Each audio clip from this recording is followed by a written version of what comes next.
4 catatan mengenai dunia perboikotan. Yang pertama, apakah hukum boikot lantas wajib? Sehingga ketika teman-teman masih membeli produk-produk dari mereka, itu kemudian hukumnya menjadi haram? Maka jawabannya tidak. Ini sepanjang research kami. Kalau misal teman-teman menemukan fatwa-fatwa dari ulama-ulama tertentu, silakan bawakan di kolom komentar. Karena sejauh ini, selama barang mereka halal, maka hukum membelinya juga masih halal. Yang kedua, kalau misal hukumnya tidak wajib, apakah masih diperlukan? Jawabannya ya, masih diperlukan. Karena tentu saja itu berpengaruh. Walaupun sepertinya sangat susah untuk membuat mereka bangkrut, tapi setidaknya membuat mereka sedikit panik karena menurunnya, merosotnya tingkat penjualan, itu kita perlukan. Sebab kita tahu kalau misal ekonomi mereka makin naik, berarti walaupun satu percik darah dari saudara-saudara kita yang ada di situ, itu terkurang insya Allah. Yang ketiga, bagaimana nasib saudara-saudara kita yang masih bekerja di perusahaan tersebut? Maka jawaban dari kami, teman-teman, coba pikirkan. Dari beberapa tahun yang lalu, kita selalu mendengarkan narasi support brand lokal. Kalau misal teman-teman gak suka dengan bahasa boykot, maka kami menggunakan bahasa support brand lokal. Kalau teman-teman mau menggunakan sedikit pikirannya, apabila teman-teman sudah berpindah nih dari produk yang buatan mereka dengan produk dari hasil keringat negara kita sendiri, tentu saja pengaruh ketika kita mendukung produk lokal itu jauh lebih besar dampaknya terhadap pertumbuhan ekonomi negara kita, bukan? Begitu aja bahasanya. Yang keempat, haruskah benar-benar meninggalkan 100% brand-brand dari mereka?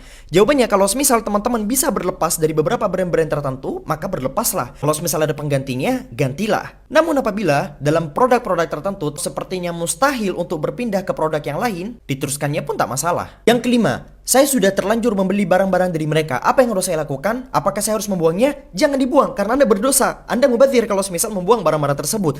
Pakai sampai selesai. Nanti kalau misal sudah selesai, sudah habis, jangan beli lagi. Ganti ke produk yang lain. Begitu cara berpikirnya. Yang keenam, jangan sampai maksa atau ngatain orang-orang yang masih menggunakan produk-produk dari mereka. Karena hakikatnya mereka membeli barang yang halal. Kalau produknya masih halal. Kecuali kalau misal mereka udah nyinyirin kita-kita yang memilih untuk memboikot barang-barang tersebut. Karena kalau semisal mereka nyinyirin, barulah kita lawan mereka para tukang nyinyir itu. Yang ketujuh dan yang terakhir, sekalipun ternyata boykot ini tidak terlalu berpengaruh dengan mereka, namun setidaknya Allah Subhanahu wa Ta'ala tahu tentang niat yang selama ini kita perjuangkan. Itulah esensi yang paling utama. Banyak di antara orang-orang yang tidak suka ketika saya membawakan narasi-narasi agama ke dalam perjuangan antara Israel dan negara Filistin. Karena mereka menganggap ini bukan sekedar agama.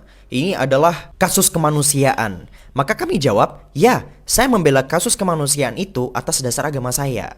Dan saya tidak malu ketika saya membela kemanusiaan atas dasar perintah dari agama saya. Kalau misal teman-teman punya ideologi yang berbeda, silahkan. Namun inilah ideologi yang selama ini saya perjuangkan. Ahsanallahu ilaikum. Assalamualaikum warahmatullahi wabarakatuh.